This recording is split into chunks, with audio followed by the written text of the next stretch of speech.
السلام عليكم ورحمة الله وبركاته. walaal casharku wuxuu ku saabsan yahay dhagax loo yaqaano black diamond. Black diamond waa dhagaxa aad arkaysid, waa dhagax diamondka ka mid ah. Sida ayuu u madow yahay, marka madowgaas uu leeyahay asagoo kasii madow badanna waa la arkaa. marka sidaa sambuuska waa inuu u samaysmo. Diamond waa isku nooc, marka dhagax lee madowga qofta loo soo diraa waxaa leeyahay waa black diamond laakiin black diamond sidaan sambuuska u samaysmaa. midda white-ka iyo midda oo black-ga waa isku samays egtahay. marka waa kaasa black diamond hadda maqashid waa dhagaxa qaabka u samaysma sambuuska. culayskiisuna waa saa'id, waa culayskiisa wuxuu yahay wax cajaa'ib ah, aad saa'id waa kaa. mar kale diamond waa on diamond watas maba laga lumaayo. midii white-ki ahayd wuxuu uga bedelan yahay inuusan kalarka uusan kala mid ahayn.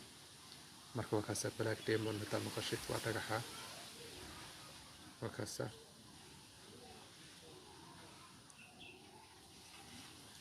dhagaxa wey black diamond. marka isagoo sidan ka madow badan waa la helaaho madowgiisu uu saa'id u yahay, laakiin saanu u badan yahay. markastaas waxaa laga fiirinayaa waa qaabka uu u samaysan yahay waa la fiirinayaa. marka intaa baan kusoo koobayaa. Assalaamu calaykum waraxmatullaahi wabarakaatu.